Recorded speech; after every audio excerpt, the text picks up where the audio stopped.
Welcome, everyone, to Mythstorie, a podcast about myths and history. I am one of your hosts, Bryant, with my permanent guest, co-creator, Cammy. Hey there. Hey, Bryant, how are you? Good. How are you doing? I am fantastic. Thanks for asking. I like throwing that co-creator, Cammy, in one because it's true. And alliteration, always love it.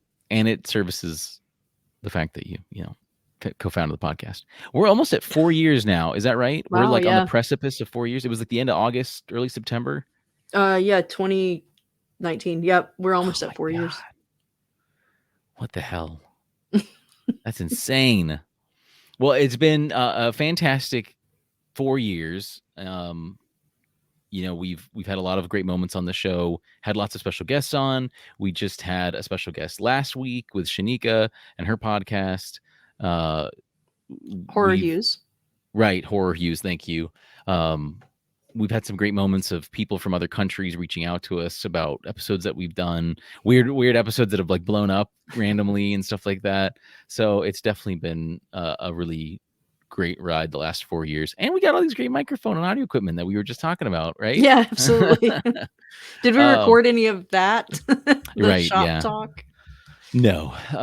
So today, though, and as other Mythstorie typical episodes go, we're going to be talking about mythological subjects. So in this case, we're talking about the Bermuda Triangle. So last week we talked a little bit about Athena. We've talked about Vikings. We've talked about Hindu gods recently, but we're kind of bringing it to a concept here. One that was very scary for us as children. That one that was very real. It was quicksand and the Bermuda Triangle, and then other more realistic fears were right on the top of our list. So I thought this would be fun to just kind of go on to. It's pretty straightforward. So I think this will be kind of nice and yeah. All right. Well, so as the show goes, Cammy's going to give us a story, and then I will bring up some of the history of the Bermuda Triangle. We'll talk about. I'll lead a discussion and all that. So, Cammy, please regale us with your story. Absolutely. So I used Bermuda-attractions.com. I guess it's like a tourism website for the It's like that Irish wedding rings website we use for triangle. Sure. Love it. The Bermuda Triangle has fascinated travelers since the days of Columbus. He reported seeing strange lights that disappeared upon the water and reappeared when they surfaced again. And for the next 500 plus years, many ships and planes have been lost to the well traveled sea, but none so mysterious as the tale of the Ellen Austin. It was 1881, and the ship was making its normal voyage from London to New York and all the stops in between when it passed a boat that seemed to be moving erratically. Upon inspection, the smaller vessel was intact, and the cargo and all, but the sailors had disappeared along with the captain's log. The captain of the Ellen Austin decided to see if he could salvage the ship and cargo, so he sent his men aboard to sail to the nearest port. But a great storm arose, as if Poseidon himself was angry at the man for taking the prize. The two ships lost each other. But after the storm subsided, the crew of the Ellen Austin witnessed the same boat moving erratically upon the waves. The men sent to crew the vessel were nowhere to be seen, but the ship and cargo were intact. So again the captain decided to send a crew to sail the ship home. And again that night, a terrible storm separated the two. But there was no sign of the ghost ship after that night. The crew was lost forever to the sea. Yeah, that's Bermuda Triangle in a nutshell, right? So a lot of people lost. Yeah. So I'm trying to think of like what I must have been like a cartoon or something when I was a kid. I'm watching Nickelodeon. I was born in '92, watching Nickelodeon Cartoon Network. Some cartoon must have brought this up, right? Is that how did you kind of? For me, it was Unsolved Mysteries. Okay. No, And I had that's to great. whenever I heard the theme song to that for years, I had to immediately turn off the television. It would, it would come on. I'm talking about I was maybe even in my 20s, Mm-hmm. and I would watch the Golden Girls, and then after the Golden Girls, they would have 2 episodes back to back, and I Right. would usually kind of fall asleep Sure. towards the end of the second episode, Oh, that's and the so best way. I'd be asleep on the couch, and then all of a sudden the Unsolved Mysteries And then absorbing the Unsolved Mysteries. Yeah. and I'd be so terrified I'd wake up from a dead Right. sleep and quickly turn off the Sweating. television. Ah. No, it's great. Yeah, I can't think of an exact time when I, you know, heard about it, but it was fun to look into it because I never really have here. So it's tough. There's not a whole lot, and a lot of this stuff is 20th century onward. But there are, a few kind of references and incidents here. Most notably, there was. So yeah, I guess I'll talk about it kind of like in the timeline, and then a little bit about everything else. So pre 20th century, um, there's there's general legends and myths about strange occurrences and disappearances in this area. America founded the colonists 1700 stuff like that, but Christopher Columbus 1492, that's when the settling is. They were called like the West Indies area, the Bahamas, that kind of thing. This area did have people populating it, like Europeans I should say, because obviously people were there, of indigenous populations. But so these ships, the ones that were disappearing, they've been here for a while. You get lost, things happen, story spread. But specifically, Christopher Columbus does mention in his journal in 1492, he mentioned seeing unusual lights and compass anomalies during his first voyage. So the compass anomalies is pretty interesting. I'll talk a little bit more about how that could have happened later. There are other early explorers from the Age of Exploration that have references to mysterious events around the Atlantic. The Bermuda Triangle is a pretty large area, so it's not like a baseball field or something like that. There are newspaper reports in the 19th century highlighting disappearances and anomalies within the specific region. There are official naval records of documented appearances of naval vessels. Then there are also like many other primary sources from the time, private letters, diaries, and things like that connect to that. To explain it, it's kind of tough because like y'all, these were like boats like made of wood. Things happen, like it's tough to, and that's one of the arguments that people sort of make against it. It's like in the grand scheme of things, boats are going to sink, accidents are going to happen, people are going to disappear, and it's not really that crazy. Like if you kind of take every boat record from a 200-year period during this time, there's a lot of stuff that's going to happen, and so it's not that crazy, and it doesn't seem like it happens specifically here more than anywhere else. And again, there was so much traffic here. There were lots of colonies, lots of like established areas on these islands in the West Indies, in this area. So it's not that crazy to think about these things happening. And so it seems like the sensationalism really happened into the 1900s, into the 20th century. So there was notable disappearances in the 19th century start, like with the USS Pickering in 1800 and the schooner Carroll A. Deering in 1921, specifically here. So here we have, a little bit more focus on this area. In 1945, there was a Flight 19 incident. 5 U.S. Navy bombers vanished during a training mission, along with a rescue plane. This really helped fuel public interest. Mid 20th century, multiple ships and planes disappeared reportedly in the Bermuda Triangle, including the SSS Marine Sulphur Queen, and in 1963, and then more military aircraft in 65. So this led in 1974, author Charles Berlitz writes a book, The Bermuda Triangle, popularized the idea of the area being an unexplained phenomena. The skepticism and criticism that we have, of course, there's a lot of things that can kind of happen here. So I thought it was really cool, some of the ways that explain it. Obviously, there are things like human error and weather conditions. There's scientists have noted that the Bermuda Triangle area is very geographically complex. Lots of travel, complex ocean currents, underwater geological formations, shifting sandbanks. These could all contribute to ships getting messed up. Methane hydrates exist in this part of the ocean, which the releases of these gases can create bubbles that reduce water density and potentially lead to sinkings. That's really scary. Magnetic anomalies. So going back to Columbus's journal, so this is one of the few areas on Earth where true north and magnetic north align. This can cause compasses to behave erratically and contribute to errors. Whether it's you getting lost and sinking, you hitting a sandbank, or you're just Christopher Columbus and you're like, what's my compass doing? I There, wonder if other types of compasses would work at that point, like a water compass or something. oh, sure. Yeah, it doesn't specifically mention that. The next kind of thing it mentions is like early electronics would malfunction Sure. in this sort of the same vein because of these things. This So, sounds kind of poltergeisty, like sure. like the magnetic is so like strong right there or whatever. The magnetic field's so strong it's causing like weird things in the atmosphere, maybe. Right. Yeah. It seems like it's kind of a perfect storm here with the Bermuda Triangle. It Sure. just kind of like happens that way. There were a few other like interesting sort of events. And the other explanations are things like media sensationalism, selective reporting.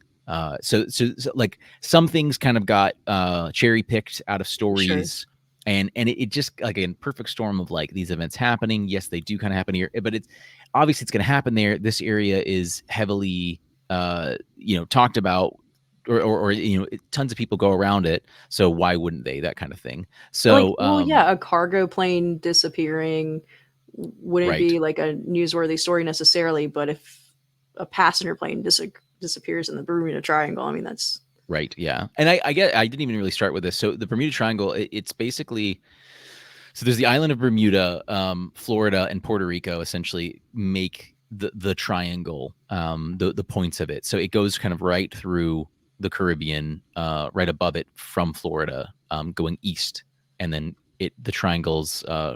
It's like a perfect triangle. What's that word? Not acute, not isosceles, not obtuse. perfect. Perfect. Yeah. I guess it'd have to be one of those. Anyway, math heads. Yeah. So it's very close to America, and I remember Godfather 2. They're always traveling to Cuba and doing stuff. So in the 50s. So yeah, it's gonna happen. Like and God, those planes were horrible back then. So of course it's gonna Right. happen. I mean, geez, we're in tin cans. So and I guess like there really isn't too many modern issues that happen there um to really talk about, because technology has superseded. The only reporting that's going to happen here probably is migrants from Cuba trying to escape to Florida. That's the only thing I could think of happening where there's tragic events happening in the Bermuda Triangle. So it's just really cool that it Wait, sort when's of. the last reported disappearance then? That's a good point. Hold on, let me see.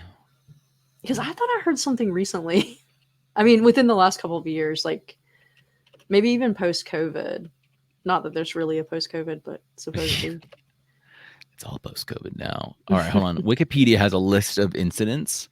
Okay. Uh, the last aircraft incidents that Wikipedia has is 2 in 2017. 2017. Okay, that makes sense. That's probably what I was thinking of. Yeah. Yeah. Turkish Airlines flight TK 183 was forced to change its direction from Havana, Cuba to Washington after some mechanical and electrical problems occurred over the triangle. Oh, okay. So the plane got a tummy ache when it was driving. Sure. It didn't get lost. But there were Um, two planes, right? and then in May 15th, a private MU-2B aircraft was 24,000 feet when it vanished from radar in radio contact with Yeah, air that's what I remember that. traffic Yeah. controllers. Plane wreckage was later found. So Okay. Yeah. um, It the was, last, but they couldn't find it forever, I think. I imagine so, yeah. The last sea incident was in 2015. There was actually two. Um, two This is two getting 14 weirder. I know, two 14-year-old boys went on a fishing trip Oh. in their 19-foot boat. Um, the pair's boat was found a year later off the coast of Bermuda, but the boys were never seen again. So, and and it says despite the 15,000 square nautical mile wide search by the Coast Guard. So, I mean, it's so hard to like search for stuff here too. Like this is a huge area. So if Yeah. you are trying to like, I don't know, it's kind of like, I don't know. It'd be like making a triangle from like us to like Norway to Japan, or I don't know. Like, yeah, you're gonna find a lot of incidents happening in that Sure. Yeah, radius. it's a vast Yeah. area. The other incident was in October of 2015. A crew of 33 aboard sank off the coast of the Bahamas. The Bahamas, within the triangle after sailing into Hurricane Joaquin. Search crews identified the vessel 15,000 feet below the surface. So yeah, even the most recent stuff has been able to be ID'd. Oh God, in 1967, Miami hotel owner and yachtsman Dan Burek set out on his cabin cruiser Witchcraft with a priest named Patrick Horgan. This is a story. This is all from I Wikipedia. wish I'd known about this one. Yeah, the ship was taken 1 mile off the Miami coastline so that Burek and Horgan could view the Christmas lights visible from the shore. Is that literally just like Christmas lights is I think what Yeah. it's anyway, that night, Burek radioed a distress call to the Coast Guard, informing them that the boat's propeller had struck something underwater and that the vessel would need to be towed in. The Coast Guard requested that he send up a flare in roughly 20 minutes so that the boat could be more easily located. The official who received the call reportedly later noted that Burek did not seem too concerned about the Witchcraft, a boat that Burek had fitted with special flotation device in its hull. When the Coast Guard arrived at the location from which Burek called, he, Horgan, and the Witchcraft were nowhere to be found. Over the following days, a search was conducted over 100 square nautical miles, but the boat and its passengers were never found. That's They a just double ran away whammy there. together. That's what, yeah. That's what it was. That sounds like a joke. Like, so Right.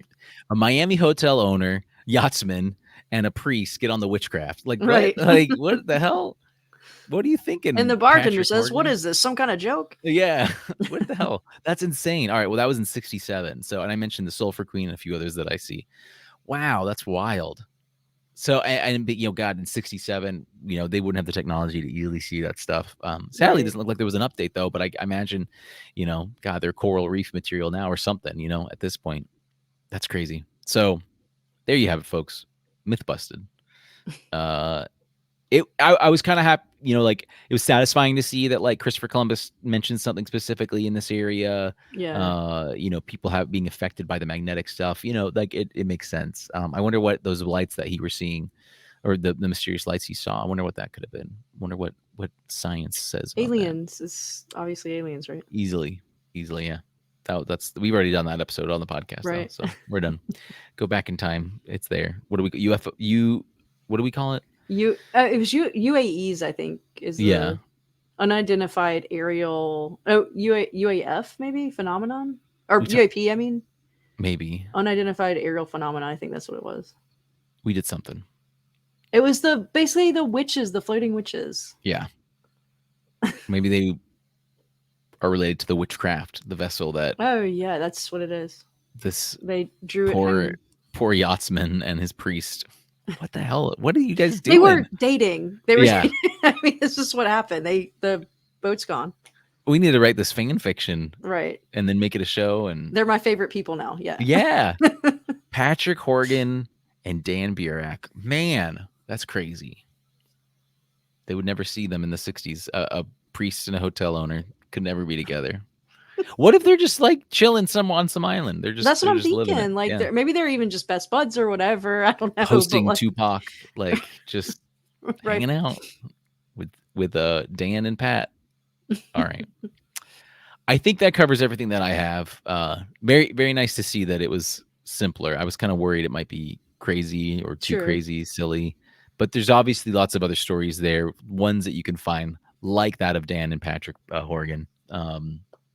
May you guys rest forever in peace together in love. I think that's it. Yeah. Do you have anything you want to throw in before the end? I do want to say that, and I think I saw this on Unsolved Mysteries, so I'm just Sure, going to say please. that. But there is also something called the Dragon's Triangle, and it's near China. It's like that area of the sea, and it is directly like. I was thinking that. I was like, and dig a hole in the Bermuda Triangle. Exactly. So they think that it's like magnetic yeah. there as well. And I thought maybe we could talk about it maybe in like 6 months. Yeah, that would be keep it Right. going, revolving. Right. Yeah. No, that's cool. Yeah, I think that'd be really cool. And that does have, that makes sense. That I understand that. I feel smart. Yeah. Yeah. All right. Well, Cammy, thanks for your story. Thanks for doing this for 4 years. Yeah, thank you. No, you've done all of the work, literally all of the work. Sorry, you bankrolled it. 4 years. No, it's been good. It's been a lot of fun. And like I said, we've had these awesome moments where people will reach out to us and tell us about fun stories or just how we nailed something. So it's made it more than worth it. So let us know what you think. If you have any fun Bermuda Triangle stories, let us know. If you've been to the island of Bermuda, let us know. I didn't actually really look up into that. I should have probably a little bit, but the history of Bermuda, that's maybe another myth for another day. But let us know if you have any like subjects you'd like us to touch upon. Mythstorie is all one word, with mystery story has an IE instead of a Y at the end of it. So mystery at gmail.com. Great way to get in touch with us. We also have our Facebook group, and you can reach out to Cammy and I directly. Go to mystery dot, is it .org? Right? .net. .net. Okay, great. We couldn't get .org. Go to mystery.net. That's our landing page. That'll take you to our link tree and show you all of our links as well. Like us on YouTube, subscribe, smash that like button. Rate, review, subscribe. Yeah. Right. You got it. All right. I think that's it, Cammy. Thank you, will, yeah, thank you. We will see you all next time. Oh.